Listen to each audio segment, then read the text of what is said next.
Hello friends, Madhya Pradesh के विस्तृत GK क्रम में हमने पिछले वीडियो में मध्य प्रदेश के कृषि जोनों कृषि क्षेत्रों को देखा है। उसके बाद हमने मध्य प्रदेश की फसलों का वर्गीकरण देखा था और मध्य प्रदेश के वर्गीकरण की तीसरा वीडियो है आज हमारा ये।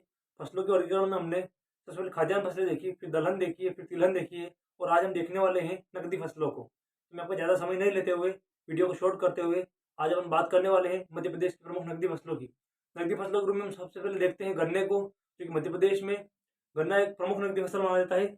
दूसरे नंबर पर हम देखने वाले हैं सोयाबीन को, जो कि सोयाबीन भी एक बहुत बड़े क्षेत्र में तथा एक बहुत बड़े यूँ कह सकते हैं हम कि लेवल पर उत्पादन होने के कारण सोयाबीन को भी हम मध्य प्रदेश में नकदी फसल के रूप में देखते हैं। तो आइए हम शुरू करते हैं मध्य प्रदेश में नकदी फसलें।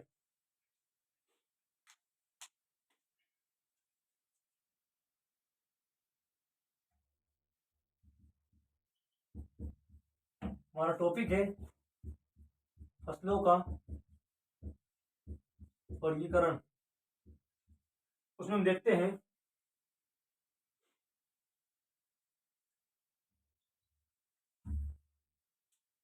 मार्कर चेंज कर लेता हूं मैं। नकदी फसलें मध्य प्रदेश के संदर्भ में हम बात करेंगे तो मुख्य रूप से दो तीन फसलें ही ऐसी हैं जिन्हें हम बड़े पैमाने पर नकदी फसलों के रूप में देख सकते हैं। सबसे पहले हम बात करेंगे गन्ना। मध्य प्रदेश की गन्ना सर्वप्रमुख नकदी फसल है।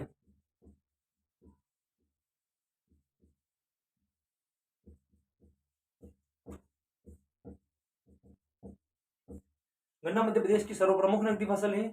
उसके बाद हम देखते हैं कि इसके उत्पादन में लगने वाला समय लगभग 10 से 14 माह में पूर्णतः फसल पककर तैयार होती है। लगभग 10 से 14 महीने में फसल पूर्णतः पककर तैयार होती है। इसके लिए हमें कोई पर्टिकुलर मौसम को या किसी पर्टिकुलर ऋतु को देखने की जरूरत नहीं है।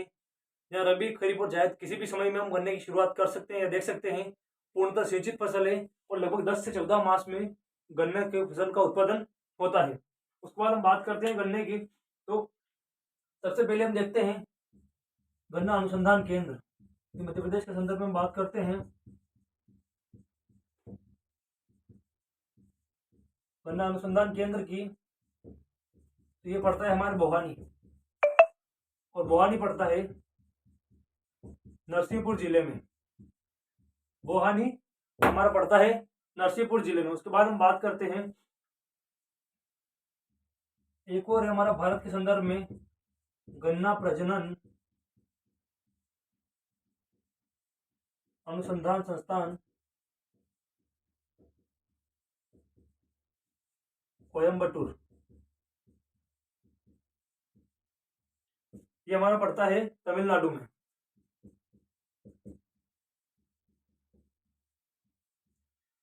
गन्ने के ऊपर कोयम्बटूर तमिलनाडु में अनुसंधान किया जाता है। इसे 2 या 4 प्रकार की किस्मों को मिलाकर एक नई संकर प्रजाति बनाई जाती है गन्ने की। उससे हमें जो गन्ने मिलते हैं उनमें रस अधिक होता है और शुगर के उत्पादन में हमें बहुत सारी मतलब उत्पादकता में वृद्धि होती है और उससे हमें बहुत सारा लाभ मिल सकता है। इसलिए यहाँ पर गन्ना प्रजनन अनुसंधान संस्थान की स्थापना भारत के संदर्भ में हम देखते हैं इसको कोयम्बटूर तमिलनाडु में की गई है। यह हमारे मध्य प्रदेश के संदर्भ में हम देखते हैं गन्ना अनुसंधान केंद्र भवानी नरसिंहपुर में। तो गन्ने की मुख्य बातें हो गई। उसके बाद हम देखेंगे एक और गन्ना अनुसंधान संस्थान जो कि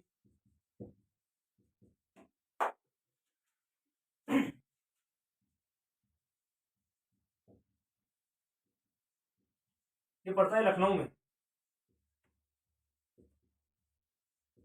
हम सर्वाधिक गन्ने उत्पादन के क्षेत्र में भी हम उत्तर प्रदेश को देख सकते हैं और सर्वाधिक शुगर मिलों को भी हम उत्तर प्रदेश में देख सकते हैं। इस प्रकार हम कह सकते हैं कि विस्तृत रूप से जहाँ पर गन्ने का उत्पादन किया जाता है, इस क्षेत्र में विस्तृत रूप से गन्ना बोया जाता है, जहाँ पर विस्तृत रूप में या बहुत बड़े पैमाने पर शुगर मिलें स्थापित की गई है, तो वहाँ पर गन्ना अनुसंधान संस्थान का होना एक जायज बात है, एक लाजमी है कि अनुसंधान संस्थान वहाँ होना भी चाहिए। और इसको हम देखते हैं उत्तर प्रदेश के लखनऊ में। यूपी की राजधानी है लखनऊ। तो यहाँ पर हम देखते हैं। उसके बाद हम देखते हैं मध्य प्रदेश में किन किन क्षेत्रों में गन्ने का उत्पादन होता है। तो थोड़ा मैप के डायग्राम के माध्यम से हम देख लेते हैं।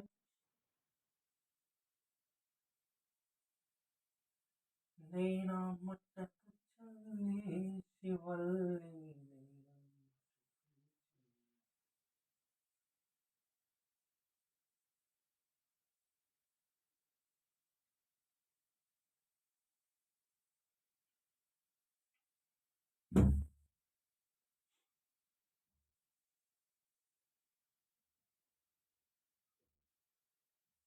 मान लीजिए ये हमारा मध्य प्रदेश है और इसमें हम देखते हैं गन्ना उत्पादन को। तो सबसे पहले हम यहाँ देखेंगे मध्य भारत क्षेत्र में, यहाँ पर हमारे जिले पड़ते हैं ग्वालियर और दतिया जिले मुख्य गन्ने के उत्पादन में। उसके बाद हम बात करते हैं मध्य प्रदेश में, तो ये जो हमारे पूर्वी जिले हैं या हम कह सकते हैं दक्षिण पूर्वी जिले हैं, मंडला बालाघाट, यहाँ पर भी गन्ने का उत्पादन होता है। उसके बाद हम बात करते हैं हमारे निमाड़ क्षेत्र की, खंडवा खरगोन में, तो यहाँ पर भी गन्ने का उत्पादन होता है। तो 6-7 प्रमुख जिले हैं ये मंडला बालाघाट वाले। उसके बाद हम देख सकते हैं यहाँ पर कमलनाथ जी का अपना जिला छिंदवाड़ा, इसमें भी हम गन्ने के उत्पादन को देख सकते हैं।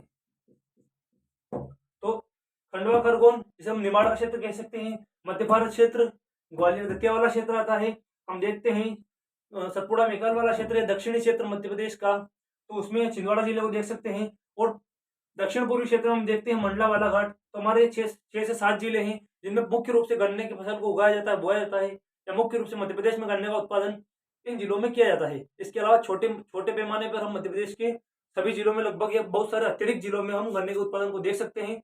जहां पर पर्याप्त मात्रा में पानी की व्यवस्था है वहां पर हम गन्ने के उत्पादन को मध्य प्रदेश में देख सकते हैं। तो ये हो गई हमारी एक प्रमुख नकदी फसल गन्ना। अगली फसल में बात करते हैं हम सोयाबीन की।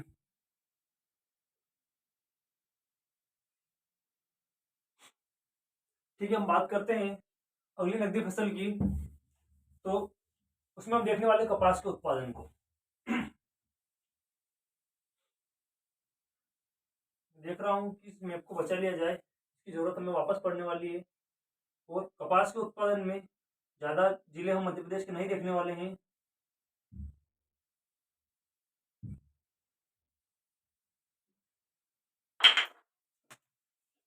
यदि हम बात करते हैं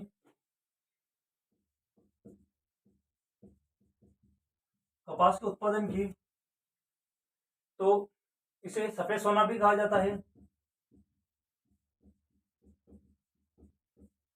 और पर्याप्त मात्रा में इसे वर्षा की आवश्यकता होती है, तो इसे खरीफ की फसल हम कह सकते हैं।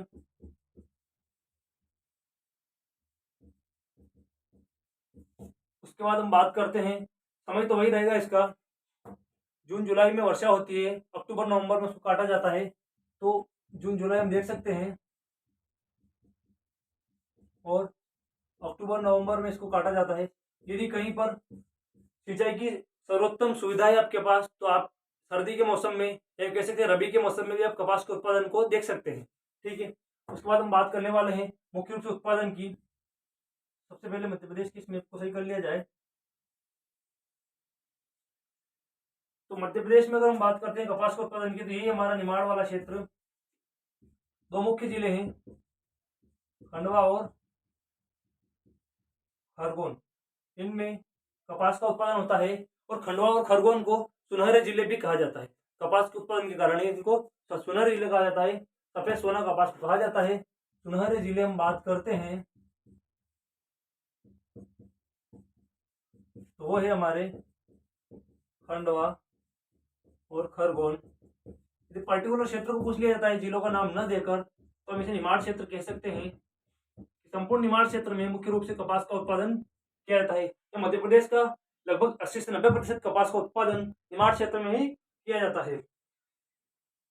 काली मिट्टी इसके लिए उपयुक्त मिट्टी होती है, काली मिट्टी। काली मिट्टी में कपास का उत्पादन अच्छा होता है, या काली मिट्टी कपास के उत्पादन के लिए उपयुक्त मिट्टी है। उसके बाद हम बात करते हैं कपास अनुसंधान केंद्र, तो वो है हमारा खरगोन में।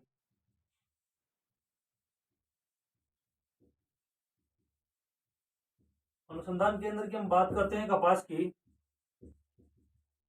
तो ये हमारा वही निमाड़ क्षेत्र में पड़ेगा, जहां हम कह सकते हैं कि मुख्य रूप से खरगोन जिला पड़ता है। खरगोन जिले में कपास का मुख्य रूप से उत्पादन होता है।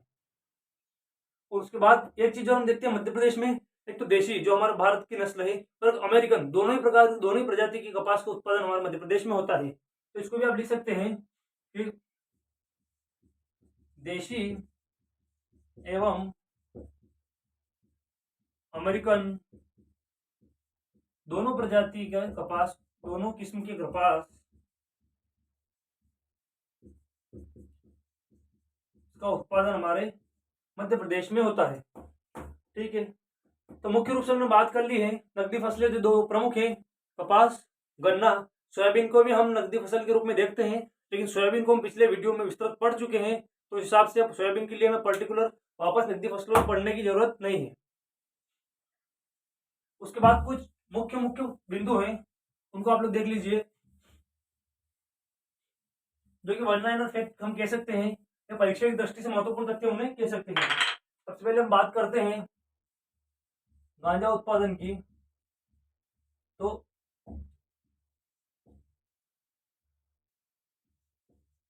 गंजेडियों का स्वर्ग है, जो कि मैं पहले आपको बता भी चुका हूं शायद पिछले वीडियो में। गंजेडियों का स्वर्ग कहा जाता है, जिला है हमारा बुरहानपुर। मध्य प्रदेश के खंडवा, खरगोन और बुरहानपुर दक्षिण पश्चिमी जिले में ही एक कोने पर पड़ता है बुरहानपुर, जिसे गंजेडियों का स्वर्ग कहा जाता है। जो मुख्य रूप से यहाँ पर गांजे का उत्पादन भी किया जाता है। उसके बाद हम बात करते हैं लहसुन के उत्पादन की। तो लहसुन वैसे तो संपूर्ण मालवा के क्षेत्र में उत्पादित होती है, संपूर्ण मालवा पठारी भाग में हम लहसुन के उत्पादन देख सकते हैं, लेकिन मुख्य रूप से बात करते हैं हम तो शाजापुर को हम देख सकते हैं। शाजापुर में सर्वाधिक लहसुन का उत्पादन किया जाता है। किसी जिले के पर्टिकुलर क्षेत्र की हम बात कर रहे हैं यहाँ पर, मिर्च की हम बात करते हैं, मिर्च का उत्पादन कहाँ किया जाता है सर्वाधिक, तो उसके लिए भी हम निमाड़ क्षेत्र को देख सकते हैं कि खरगोन जिले में मिर्च का उत्पादन किया जाता है। ठीक है, उसके बाद हम बात करते हैं और आंवले के उत्पादन की हम बात कर लेते हैं। तो ये हमारा पन्ना जिला है, जो कि बुंदेलखंड के क्षेत्र के अंतर्गत आता है, या बुंदेलखंड के सीमावर्ती जिले को हम कह सकते हैं। उसके बाद तंबाकू की हम बात करते हैं। तंबाकू उत्पादन में प्रथम स्थान पर या मध्य प्रदेश का कौन सा जिला है अग्रणी, तो रीवा जिले में तंबाकू का उत्पादन किया जाता है। रीवा और पन्ना दोनों पास पड़ते हैं, बुंदेलखंड के जिले हैं, या बुंदेलखंड के पड़ोसी जिले में कह सकते हैं, रीवा पन्ना पठारी क्षेत्र के जिले में कह सकते हैं। तो इनमें हम बात करते हैं तो पन्ना जिला हमारा आंवले के उत्पादन में, रीवा जिला हमारे तंबाकू के उत्पादन में अग्रणी है। उसके बाद सर्वाधिक आलू उत्पादन की हम बात करते हैं, तो आलू तो हमारे इंदौर में ही पड़ता है, इंदौर जिले में सर्वाधिक आलू का उत्पादन किया जाता है। उसके बाद हम बात करते हैं अफीम के उत्पादन की।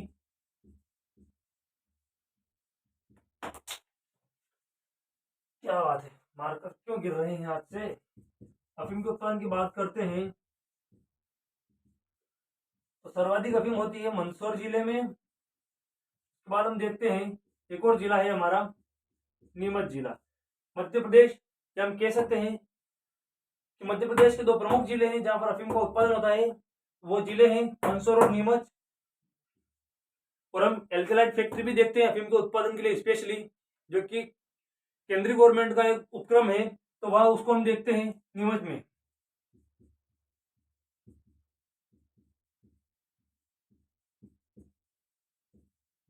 एल्केलाइन और मार्फिन के लिए इस फैक्ट्री को जाना जाता है, जो कि मंदसौर से नीमच अलग हुआ है 1998 में। तो हम कह सकते हैं कि यह मध्य प्रदेश के मंदसौर जिले में स्थापित की गई थी 1998 में। नीमच जिले के अलग होने के बाद मंदसौर से तो ये नीमच जिले में पड़ती है। इसके बाद एल्केलाइट और मार्फिन के उत्पादन के लिए इसको जाना जाता है। तो ये हमारी कुछ फसलें हैं जो मुख्य मुख्य हमने देखी है। प्याज की हम बात करेंगे वापस से, तो प्याज का उत्पादन खंडवा में किया जाता है। तो लहसुन, प्याज हो गई हमारे, आलू हो गए, तंबाकू, आंवला, मिर्ची हो गई है, सभी हमारे सामान हम जो सामान्य रूप से उपभोग में या प्रयोग में लाए जाने वाले हैं वस्तुएं, इनको हम देख रहे हैं। प्याज हो गई, मिर्च हो गई, ये सारी चीजें लगभग हमारी हो गई है। उसके बाद अगर हम दुग्ध के उत्पादन की हम बात करते हैं, दुग्ध के उत्पादन की हम बात करते हैं, दुग्ध उत्पादन में दूध के उत्पादन में मुरैना जिला मध्य प्रदेश में सर्वोपरि है। यदि हम बात करते हैं पार्टिकुलर की संभाग की, तो चंबल संभाग में, मध्य प्रदेश के चंबल संभाग में सर्वाधिक दूध का उत्पादन किया जाता है। भिंड, मुरैना और ग्वालियर के क्षेत्र में दूध का उत्पादन मुख्य रूप से किया जाता है। उसके बाद वापस हम निमाड़ क्षेत्र, खंडवा, खरगोन के क्षेत्र में वापस हम देख सकते हैं दूध का उत्पादन मुख्य रूप से किया जाता है। और क्या बच रहा है ऐसा, हम देखते हैं।